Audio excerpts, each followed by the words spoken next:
নিঃশ্বাসে নেই বিশ্বাস। রাজা পরীক্ষিত জানতেন তিনি 7 দিন বাঁচবেন। আমরা কিন্তু গ্যারেন্টি দিয়ে বলতে পারবো না যে আমরা 7 দিন বাঁচবো। কখন প্রাণবায়ু হয়ে চলে যাবে আমরা কেউ জানি না। এর জন্য যতক্ষণ আছে সংসারের মতো সংসারে ফেলে রাখো, ভুলে যান এখন যেখানে যে কর্ম করতে এসেছেন আপনি সেটা করুন, তাতে আপনারই মঙ্গল। দয়া করে কেউ কথা বলবেন না। রাধেশ্যাম। তাহলে অষ্টসাত্ত্বিক ভাব দেখা গেল মহাপ্রভুর। তা দেখবেন অষ্টসাত্ত্বিক ভাবে বিভাবিত হয়ে কিছু কিছু ভাব আমাদের মধ্যে লক্ষ্য করা যায়। অনেক মায়েরা বাবারা দেখবেন এত সুন্দর কীর্তন শুনে লীলারসে ডুবে যায় যে কীর্তন শ্রবণ করতে করতে বা করতে করতে হঠাৎ করে দেখবেন কম্প মানে কেঁপে ওঠে। এমন একটা কথা যেটা শুনে দেখবেন কেঁপে ওঠে। এটা কিন্তু অষ্টসাত্ত্বিক ভাবে ব্যক্তি লক্ষণ। আবার অনেকে দেখবেন কিছু কিছু কথা শুনে পদ শুনে নারীর দর্শনগুলো সেবনিত হয়, তাই না? এটাও কিন্তু অষ্টসাত্ত্বিক ভাবে ব্যক্তি লক্ষণ। কেউ কেউ আবার কাঁদে ঠিক, কিন্তু মহাপ্রভুর সঙ্গে তুলনা করলে হবে না। চৈতন্য চরিতামৃতে বর্ণনা আছে মহাপ্রভুর প্রাণদান কেমন ছিল। আমাদের মতো নয়, আমাদের তো নয়নের জল নয়নে শুকিয়ে যায়, বদনে আসে, কণ্ঠে আসে, মুখে আসে, আর যায় না। কিন্তু চৈতন্য চরিতামৃতে বর্ণনা আছে যে মহাপ্রভু এমন ভাবে বিভাবিত হয়ে কাঁদতেন যে মহাপ্রভুর নয়নের জল ভক্তদেরকে ভিজিয়ে স্নানে করিয়েছিল। বিদায়ে গৌর হরি হরি। তাই সেই মহাপ্রভু অষ্টসাত্ত্বিক ভাবে বিভাবিত হলেন, একটি নূতন বস্ত্র পরিধান করলেন। তবে আমরা যেভাবে শাড়িটা পরিধান করি সেইভাবে বলে তো ভাইরা, আমরা কোন দিকে আচরণ করে শাড়ি পরি? ডান দিকে। ডান দিকে না, বাম দিকে, তাই তো? মহাপ্রভু কিভাবে শাড়ি পরেছে? হ্যাঁ বলো মায়েরা, মহাপ্রভু কোন দিকে আচরণ করে শাড়ি পরেছে? ডান দিকে। কেন কেন পরেছেন? কেন করেছেন গো? বৃন্দাবনে গিয়েছেন? বৃন্দাবনের কথা আপনারা জানেন।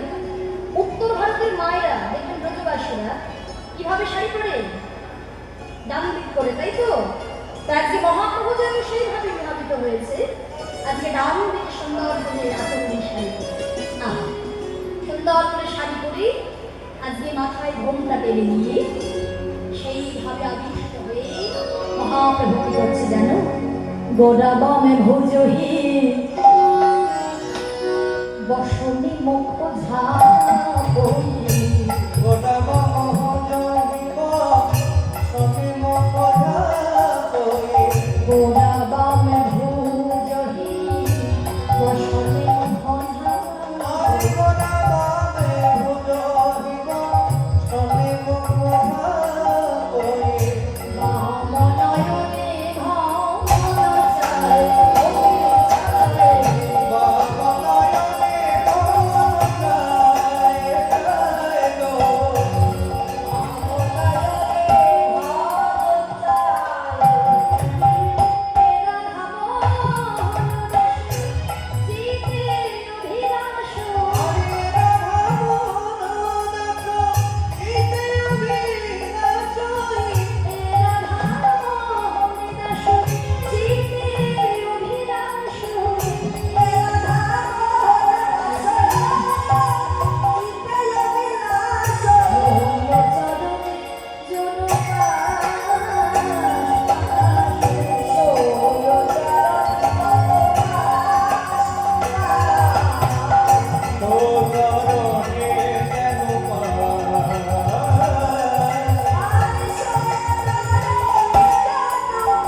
ডান দিকে যদি আঁচল করে শাড়ি পরা হয় কোন করে আঁচল যাবে?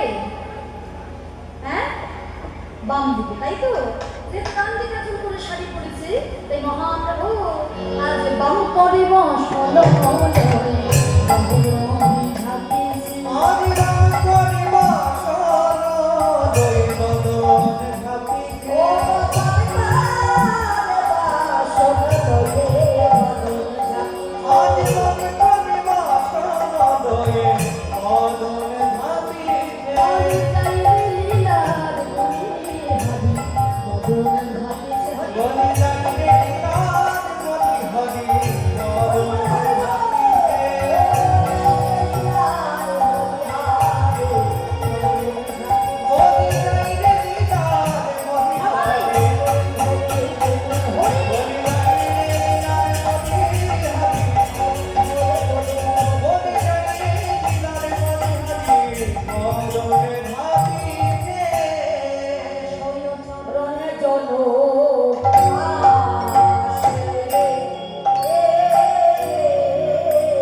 রাধেশ্যাম, জয় রাধে, রাধেশ্যাম।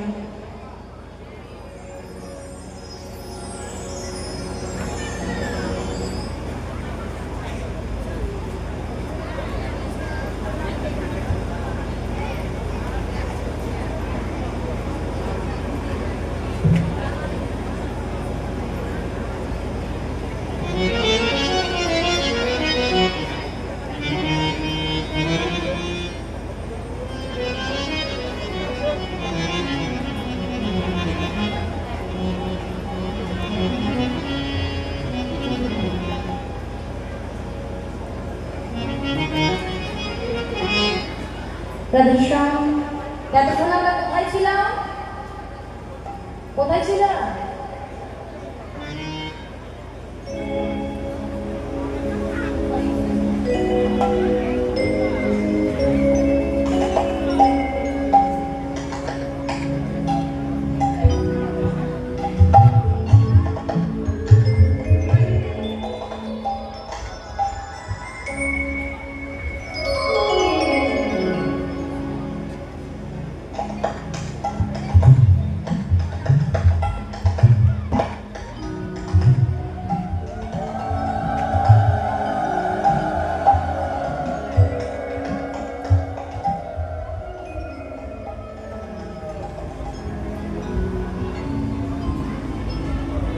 রাধেশ্যাম, এতক্ষণ আমি কোথায় ছিলাম মায়েরা? হ্যাঁ, নবদ্বীপে ছিলাম। হ্যাঁ, এবার কোথায় যাব? এবার যাবো বৃন্দাবনে। সবাই যাবে তো? আচ্ছা, বৃন্দাবনে কি বলতে হয় গো? হ্যাঁ, বলে সবাই কেউ বাহু তুলে বলো তো রাধে রাধে। আর একটু জোরে বলো, আরো জোরে।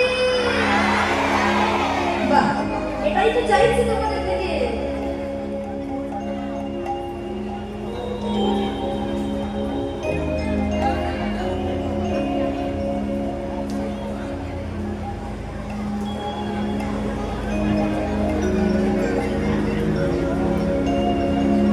আমি বললাম এত দূর থেকে খালি আঁচলটা আমার ভর্তি করে দেবে না? হ্যাঁ, মায়ের ভাবছে এই সর্বনাশ করেছে। যাও এনেছি তো পাপড় ভাজা ছোলা ভাজা খেতে, এখন বলে আঁচল ভর্তি করে দিতে হবে। হ্যাঁ, এই আবার কি কথা? কি আঁচল ভর্তি করে দেবে তো? দেখো, হ্যাঁও বলতে পারছে না, কত মোহ। দেখো, পয়সা দিতে হবে না, পয়সা দিতে হবে না, একটু আপন করতে হবে, একটু উলুধ্বনি করতে হবে, একটু জয়ধ্বনি করতে হবে, তাহলেই দেখবে আমার আঁচলটা ভর্তি হয়ে গিয়েছে। প্রেম সে বলো রাধে রাধে।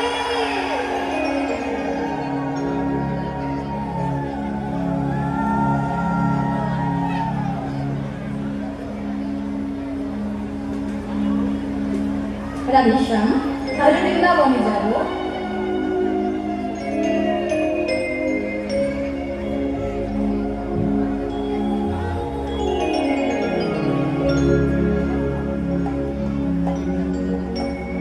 তাহলে বৃন্দাবনে রাধা নাম গাইবো, তবে মাথায় একটু ঘোমটা দিতে পারবে? আর অনেক মায়েরা ভাবছে সর্বনাশ, ঘোমটা দেবো না বলে আজকে 2025 সালে এসে দাঁড়িয়ে এখন যেখানে বলে মেয়েরা সব পারে, আর সেখানে আমার বলে ঘোমটা দেবো। ঘোমটা দেবো না বলে শাড়ি পরাই তুলে দিলাম, আবার এখন বলে ঘোমটা দেবো। চুড়িদার পরছে, তাই তো? শাড়ি আর নেই, তবে ঘোমটা দেবে না বলে আবার এখানে এসে বর্ণিতা বিষয়ে বলছে যে ঘোমটা দাও। এ কি মানা যায়? তো বিরাট অন্যায়। হ্যাঁ, তো মায়েরা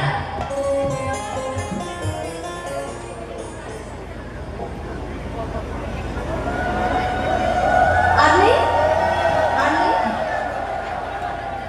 আবার পরে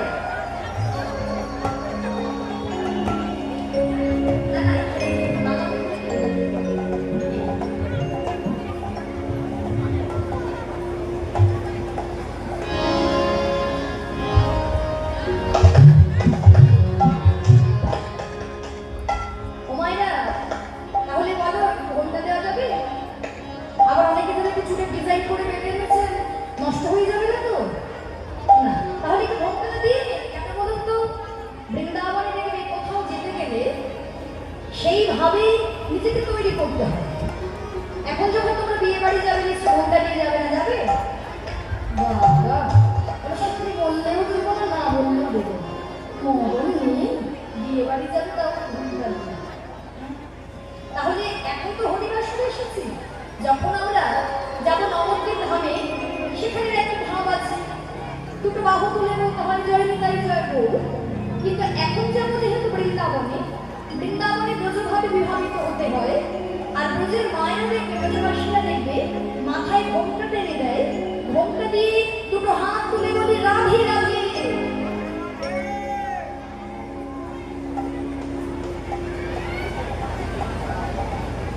হরিবুল হরিবুল।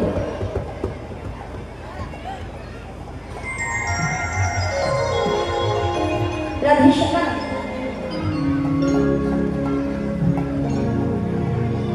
তাহলে চলুন, রাধারানীর কৃপা পেতে গেলে রাধা নাম গাইতে হবে, গাইতেই হবে। রাধা নাম না করলে তুমি কৃষ্ণকে পাবে না। নিতাইকে ভজনা না করলে যেমন গৌরকে পাওয়া যায় না, রাধারানীকে ভজনা না করলে কৃষ্ণকে পাওয়া যায় না। তাই যদি কৃষ্ণকে পেতে হয় তাহলে ভজনা করতে হবে। আর যদি মনে হয় না আমি ঘরে কৃষ্ণ নিয়ে শান্তিতে আছি, ওতেই আমার জীবন কেটে যাবে, তাহলে আপনারা বসে থাকতে পারেন, আমার তাতে কোনো দুঃখ নেই। কিন্তু যদি ভগবানকে পেতে হয় আপনাকে রাধা নাম করতেই হবে। তাই চলো একটু দুটো বাহু তুলে আমরা একটু রাধা নাম গাইব, কেমন? मन चले रे वृंदावन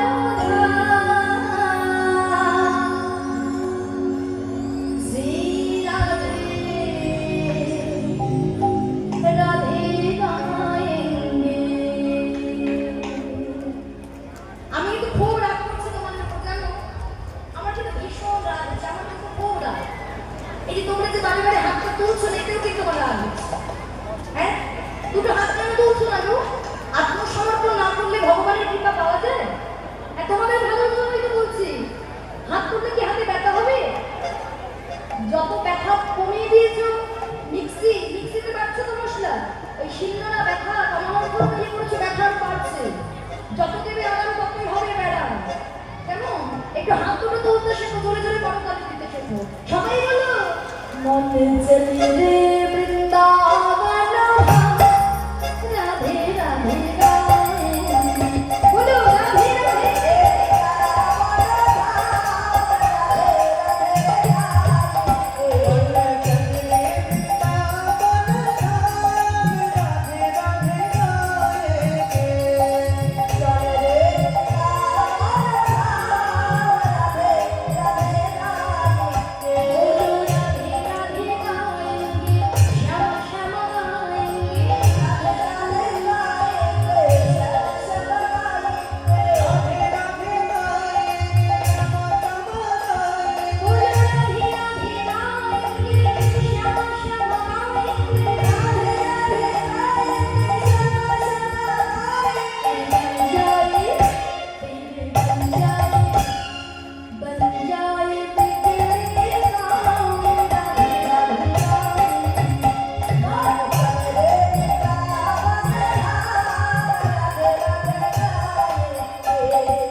मदन मोहन में दाम गली में कन्यादहों में प्रेम से बोलो भक्ति से बोलो जोर से बोलो राधे राधे এবার হাত তুলে তোলো কেন বলছে বলো তো বৃন্দাবনে গিয়ে দেখবে ব্রজবাসীরা বলে রাধে রাধে সবাই মিলে বলো मन चल रे वृंदावन धाम राधे राधे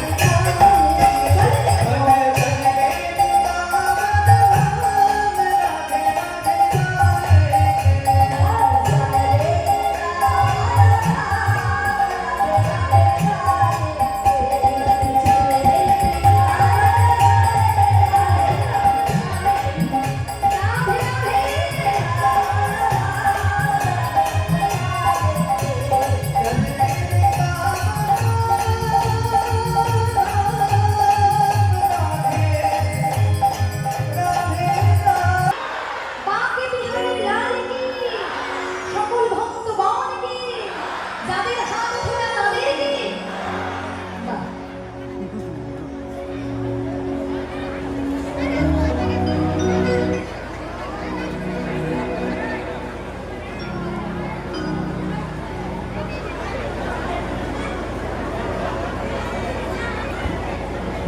রাধে রাধে যাদের হাত ধরে একটু বেশি বেশি করে জয়ধ্বনি করতে কেমন তোমরা হচ্ছে ভক্ত আর ভক্তের কৃপা মিললে ভগবানের কৃপা মিললে যে ভক্তরা একটু হাত তুলছেন না তা তোমরা ভক্ত তোমরাও তো ভক্ত তাদের হয়ে জয়টা আজকে তোমরা দিলে কিন্তু এই যে তোমাদের যে জয়ধ্বনিটা তাদের হয়ে জয়ধ্বনিটা যে রাধারানীর কাছে পৌঁছালো যদি রাধারানীর কৃপা হয় তোমাদের এতগুলো ভক্ত যারা হাত তুলো না তাদের হয়ে যদি কৃপা হয় আবার সে করুণাময় কীর্তন শুনতে যাবে আর যেদিনকে সম্পূর্ণভাবে ভক্তের কৃপা সম্পূর্ণ হবে মন প্রাণ থেকে কৃপা করবে রাধারানীও তখন কৃপা করবে আর তখন দেখবে সেই বলে মন্দির হয়ে সে যেদিনকে হরিনাম শুনতে যাবে কীর্তন শুনতে যাবে কীর্তনীয় যখন আবার বলে উঠবে বলো রাধারানী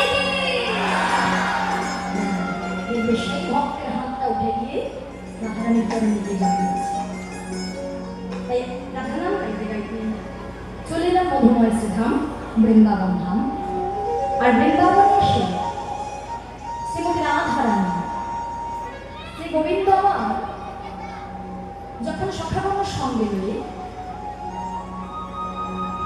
ধেনুগণকে সঙ্গে রয়ে বসিষ্ঠ গোচরণে গেলেন রাধারানী বুঝতে পেরেও ঘরের বাহির হয়ে গোবিন্দের চাঁদ কদমটা দেখতে পেল না কেননা ঘরে শাশুড়ি আছে নন্দিনী আছে তা গোবিন্দ কি করেছে সখাগণ সঙ্গে নিয়ে ধেনুগণ সঙ্গে নিয়ে বসে গিয়েছে কিন্তু সুমন্দির কদমটা দর্শন করতে করতে রাধাভাবে ভাবিত হয়ে আর থাকা ভালো লাগছে না বলে রাধা প্রাপ্তির বাঞ্ছালে রাধা কুণ্ডের তীরে পরে বসে আছে আর এদিকে অষ্টসখীর শিরোমণি রাধারানী ওই বাদেরীর ঘরে বসে মাত্র প্রত্যেক দিন গোবিন্দের নাম করতে করতে গোবিন্দের জন্য নিজের হাতে একটি মালা রাখে মালা রাখে কিন্তু নিজের হাতে তো পড়াতে পারে না কেননা বাদেরীর ঘরের বাহির কিন্তু সবসময় হতে পারে না তাই কার হাতে মালা পাঠায় রাধারানীর যে সখী দেখতে পায় ওই পথ ধরে যাচ্ছে বা সখীরা এসেছে তার হাতে মালাটা তুলে দিয়ে গোবিন্দের গলে পরিয়ে দিয়ে মনের বাসনাটা পূর্ণ করে আজকে শ্রীমতী রাধারানী কঠোর কামড়ের ডালা সাজিয়ে রেখেছে আর নিজের হাতে একটি মালা রেখে রেখেছে তো মায়েরা বলো মায়েরা আমরা যখন